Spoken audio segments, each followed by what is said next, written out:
Audio Jungle. In a world where word silences truth, where powerful men hide behind dark secrets, one girl, just 13 years old, did the unthinkable. She spoke out, and with her voice, she shook the pillars of power. This is not just a story, it's a revelation of rituals, betrayal, and justice, exposed by the courage of a child. Chief Amara was a billionaire, respected by the elite and worshipped by the poor. He built hospitals, funded campaigns, and danced with governors. His mansion in Lekki was a fortress of secrets, wrapped in marble and gold. But behind the words were whispers of girls gone missing, of midnight screams, and of trucks that entered his compound at odd hours and never returned. The world called him chief, but to the victims, he was the devil himself. It was meant to be the happiest day of their lives. Adora and Emeka had just gotten married 2 weeks earlier. She was 6 months pregnant, and their joy was contagious.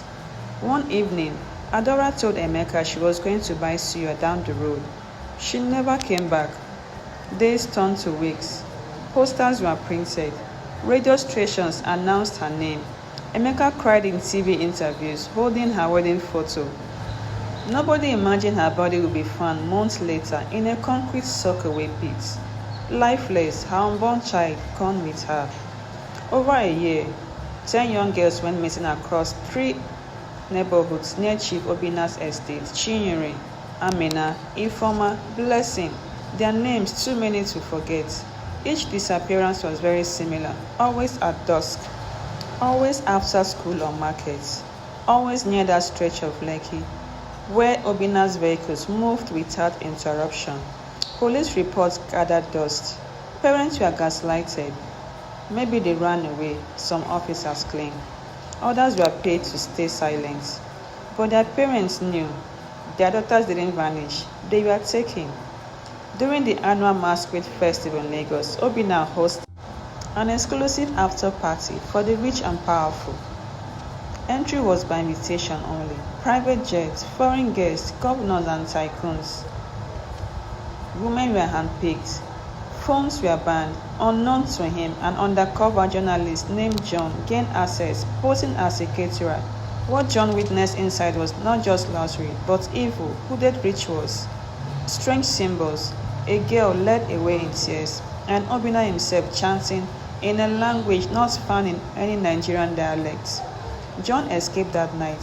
What he saw became the key to the later investigation. 13-year-old Amara lived with her single mother in a small apartment just 2 streets away from the chief's mansion.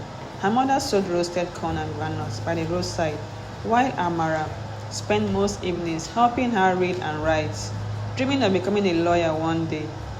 One sunny Sunday afternoon, Amara was walking home from church in a simple blue dress, holding her Bible. She hummed her favorite hymn as she neared the lonely corner near Chief Obina's estate. Suddenly, a black SUV pulled up beside her. A man in dark shades opened the door and smiled, offering her a modeling opportunity with a wad of cash and a smartphone. But Amara sensed something was wrong. When she tried to walk away, he grabbed her arm. She screamed. Her cry pierced the quiet streets and drew the attention of Okada riders and shopkeepers nearby. The man panicked and sped off, but not before people took pictures of the SUV's plate number. That vehicle was traced back to Chief Obina. At first, the police denied any wrongdoing, claiming it was a misunderstanding. But the incident exploded online. Amara's bravery and the community's witness testimonies sparked outrage. Public pressure from viral videos forced law enforcement to act. This time, the system couldn't bury the evidence. Amara's courage went viral. A midnight sting operation. Obina's mansion swarmed with security forces. The backyard soakaway was open. What they saw brought seasoned officers to tears. So many decomposed bodies, including Adora and her unborn child. Ritual altars soaked with blood, school uniforms, jewelry of the missing girls. hidden tunnels with soundproof chambers. Obinna had disappeared. After the raid on Chief Donato's mansion, chaos spread like wildfire. His photos were everywhere: Twitter, Facebook, WhatsApp broadcasts. The nation was gripped in horror as people learned that the charming billionaire, who used to spray bundles of cash at parties, had a soakaway pit filled with pregnant women and over 10 missing girls. Unknown to many, Chief Donatus had already made a desperate move. He shaved his beard, dressed in youth clothes, and wore a face cap to hide his identity. He hired a motorbike rider and gave him one instruction: drive me to the Seme border, no questions. At a lonely immigration checkpoint in Baji along Seme Road, a young officer named Prince Oji Ugochukwu Okosisi was on duty. His phone buzzed. A viral broadcast showing the chief's photo and warning border officers to stop play. A bike zoomed past. The passenger wore a face cap and kept his head low.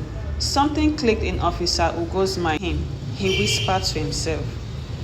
The bike didn't stop when flagged. Without wasting a second, Ugo flagged down another bike and gave chase. Ugo caught up with the fugitive at the next immigration checkpoint. Calm down, he ordered calmly. But Chief Donatus tried to play smart. You are mistaking me for someone else. That's my brother in the viral photos. I'm coming back from a bank in Amara. Ugo didn't argue. He pulled out his phone and showed the photo. The chief's face turned pale. Listen, I can give you 10 million naira cash, no trace. Just let me pass, he pleaded, his voice shaking. Ugo didn't flinch. Take my iPhone 13 Pro Max, take my Tecno Camon 19 too, he added, desperation rising. Just let me go. This is political. People want to stop me from becoming the next Igwe. But Ugo stood firm. No amount of blood money can make me betray this country. Ugo returned the fugitive to his checkpoint, handcuffed him, and snapped fresh photos for verification. Some fellow officers doubted him. After all, the disguise was clever. Ugo sent the photos to the Seme Command headquarters. Within minutes, confirmation arrived.